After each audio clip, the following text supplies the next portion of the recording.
All right, so we'll start with Demario was not at practice today. Excuse absence, no issues there. All good, just so everyone's on the same page. Really hot day, humid day, which was really good for us. Obviously, we reached the threshold right at the end from a wet ball perspective, and so we had to send the developmental group inside for the finishing part of practice. But it was great practice.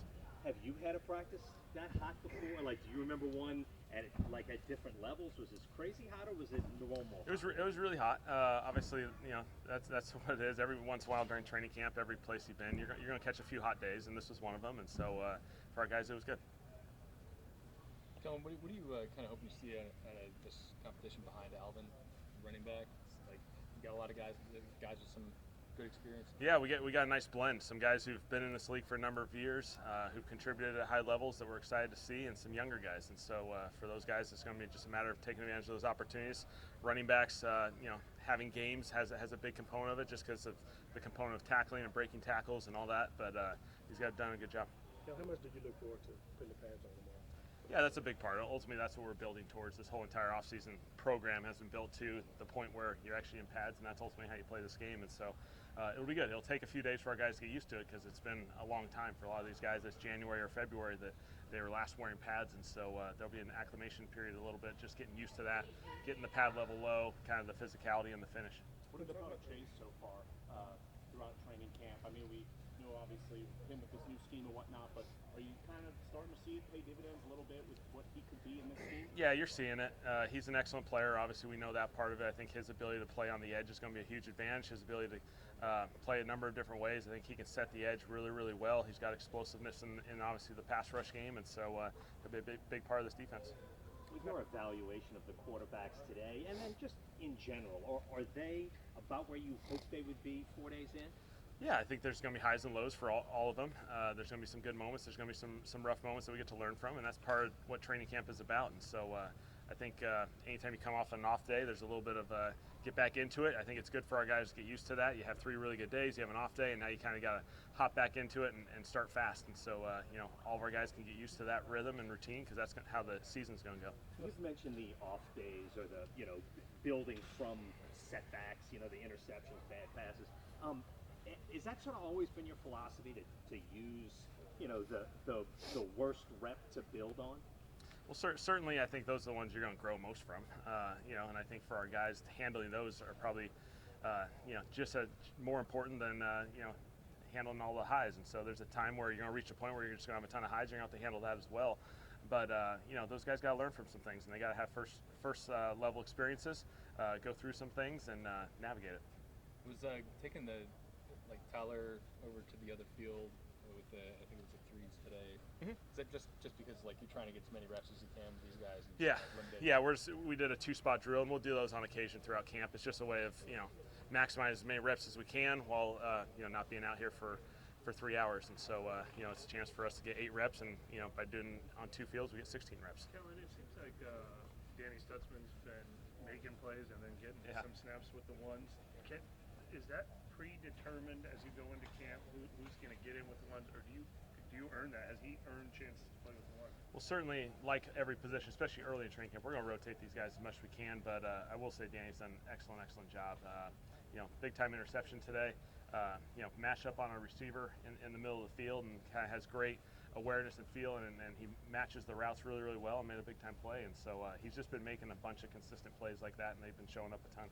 Who are some of the guys that have worn the communication device besides Demario? All those linebackers just kind of rotate.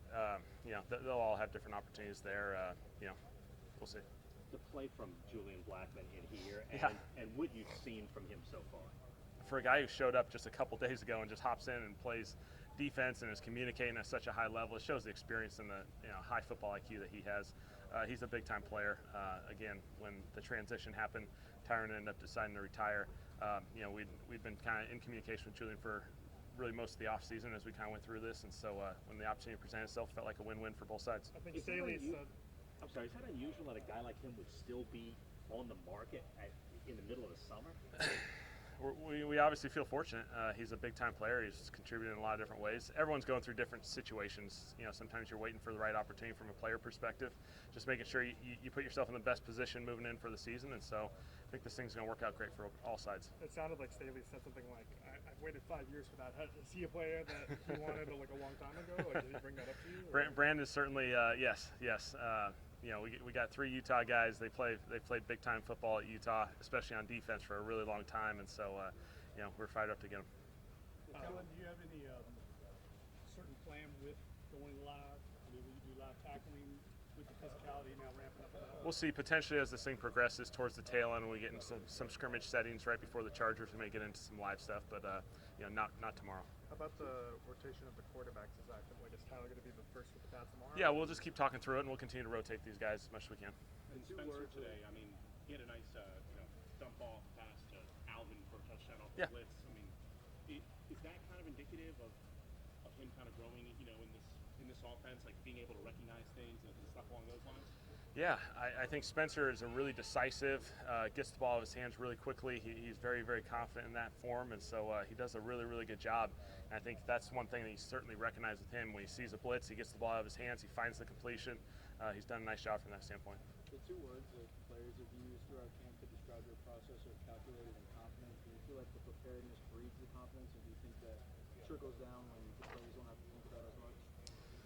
It's a great question. I think certainly a lot of this thing is building up for Sundays in the fall, and so we're doing everything we can from a physical standpoint and then from a mental standpoint. And so, you know, our team meetings, trying to prepare ourselves for how do we win football games, how do we, you know, understand situational football, what wins and loses games in this league. We're trying to hammer that stuff as much as we can because that can be a big advantage for us. Kellen, I know Julian Blackman played kind of rotated almost by years, strong safety, free safety, nickel. Did you have a vision for a position he fits best? I know his versatility is key, but is there a role you have specifically? Certainly our safeties will be able to play, you know, both sides of it.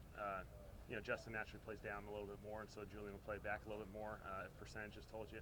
But, you know, those guys will be able to play both sides, and that's the versatility that both those guys have played throughout their career. So, you know, obviously a huge advantage. And, you know, Julian even played a little corner back in the Utah days. Not that we're going to ask him to do that, but he does have that flexibility and that coverage ability to perform, you know, in those situations. Not to make too big of a deal of the interceptions, but I guess for both, what's kind of the vantage point for the QB? Was like miscommunication or anything?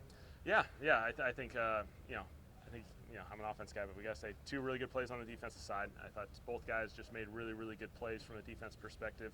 And quarterbacks, again, just ball placement and, you know, giving ourselves an opportunity. So we'll evaluate on film and see if there's any other coaching points. Do you guys have any benchmarks or goals that you want to meet before you guys head to California? We're just going to continue to grow, continue to develop. You know, we'll have a scrimmage here towards the tail end of this week, and then you know, transition into the next phase of this thing, which gets us geared up towards preseason. And so there'll be a continued building process here. Will the injured guys come to California with you, like Jason and Foster? Yeah. What kind of growth have you seen from the offensive line so far? They've done a really good job. They've done everything we've asked of them. They're working really well together. There's a lot of communication, verbal and nonverbal, that those guys have to spend time and invest on. And the pads is the next component. Ultimately, that's the big piece that still needs to be added to the equation. And the offensive defensive line, that'll be a fun battle for those guys for the next few days. All good? All right. Thanks, guys. Appreciate it.